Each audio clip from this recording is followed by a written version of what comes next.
नमस्कार दोस्तों, स्वस्थ होंगे आप।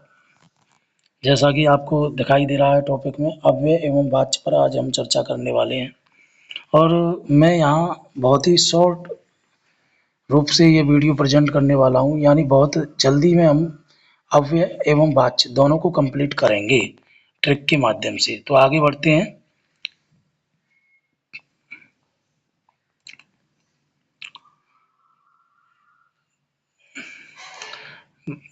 भाग एक, अव्यय की तरफ। अव्यय की परिभाषा की बात करते हैं। जो शब्द अपने रूप में परिवर्तन नहीं करते उन्हें अव्यय कहते हैं।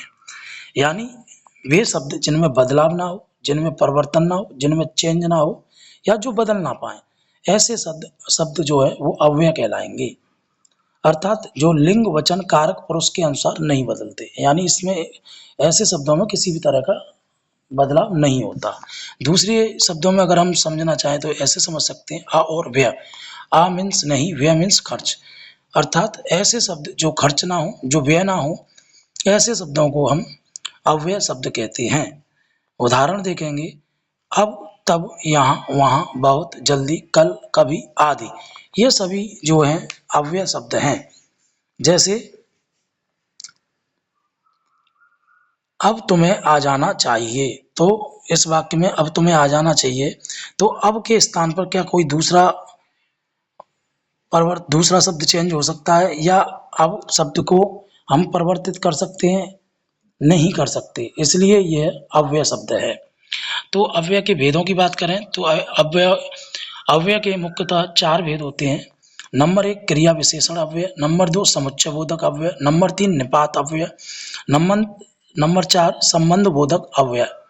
क्रिया विशेषण अव्यय धीरे धीरे, पीछे पीछे, कुछ कुछ, इस तरह के जो शब्द आएंगे उन्हें हम क्रिया विशेषण शब्द कहते हैं या क्रिया विशेषण अव्यय कहते हैं।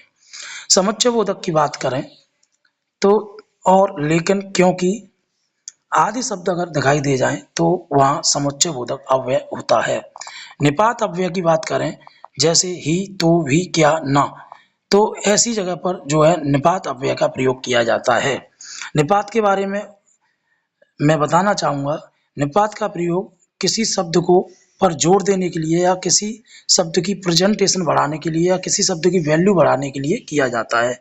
जैसे राम ही मेरा भाई है, तो इसमें ही लगा दिया, यानी किस पर जोर दिया जा रहा है? राम पर। राम ही मेरा भाई है, तो किसी शब्द पर जोर देने के लिए, फोकस करने के लिए हम निपात अव्यय का प्रयोग करते हैं। अब बात करते हैं संबंध बोधक अव्यय की। के लिए, के कारण आदि शब्द जहां दिखाई दें वह संबंध बोधक अव्यय होता है। यह एक दूसरे के साथ संबंध बताने के लिए प्रयोग किया जाता है। जैसे सीता के लिए राम ने रावण को मारा, किसके लिए? सीता के लिए। तो सीता का संबंध किससे है? राम से। बरसात के कारण मैं विद्यालय नहीं जा सका, किसके कारण नहीं जा सका? विद्यालय के कारण। तो समझ में आ गया होगा। हर साल ही, भी, तो वाले निपात पर सवाल आता है, इसलिए निपात को अच्छे से याद कर लें। अगर विस्तृत वीडियो चाहिए तो कमेंट बॉक्स में विस्तृत वीडियो के लिए भी आप बोल सकते हैं। ही, भी, तो, क्या, ना, ये सब हैं अव्यय की शान। ये एक ट्रिक के रूप में आप इसे याद कर सकते हैं। बढ़ते हैं आगे भाग 2 वाच्य की तरफ। वाच्य की परिभाषा की बात कर लेते हैं। वाच्य से पता चलता है कि क्रिया करने वाला कौन है, अर्थात क्रिया किसके द्वारा की जा रही है या क्रिया में किसकी प्रधानता है, तो वही वाच्य कहलाता है। वाच्य के मुख्यतः 3 भेद होते हैं, कृतवाच्य, कर्मवाच्य और भाववाच्य। जहाँ कार्य कर्ता के द्वारा हो रहा हो उसे हम कृतवाच्य कहते हैं, यानी जहाँ कर्ता जो है वो मुख्य हो, प्रधान हो, वहां कृतवाच्य कहलाएगा। राम ने फल खाया, सुरेश बाजार गया, तो यहाँ राम ने फल खाया, किसने खाया? राम ने। राम यहाँ कर्ता है, इसलिए कृतवाच्य हुआ।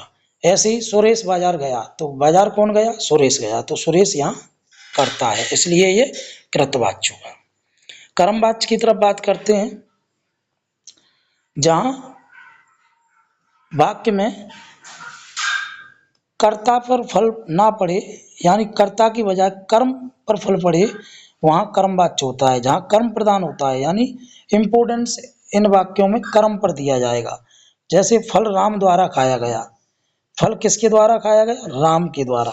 क्या खाया गया? फल। तो यहाँ जो मुख्य है, इम्पोर्टेंट है, महत्वपूर्ण है, वो फल है, इसलिए ये कर्मवाच्य है। रावण को राम ने मारा। किसको मारा? रावण को। इम्पोर्टेंट यहाँ क्या है? रावण। तो इसलिए यहाँ कर्म प्रधान है, इसलिए ये कर्मवाच्य होगा।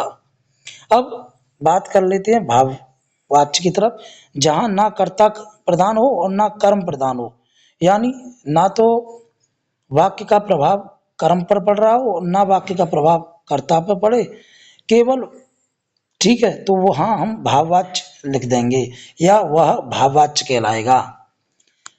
अगर के द्वारा शब्दों में, अगर हम के द्वारा, जैसे रावण राम के द्वारा, मेरे द्वारा, इस तरह का प्रयोग करते हैं तो वहां कर्मवाच्य हो जाएगा, और से द्वारा करेंगे तो वहां भाववाच्य हो जाएगा। फल खाया गया, मुझसे चला नहीं गया, मैं नहीं चल सकता। तो इस तरह के वाक्य जो है भाववाच्य होते हैं। एक और सी टेट विद्यार्थियों के लिए ट्रिक, यूपी बोर्ड जो भी जितने भी बोर्ड हैं उन सभी विद्यार्थियों के लिए एक और ट्रिक है। कौन प्रधान, यही सवाल तय करेगा वाच्य कौन सा है।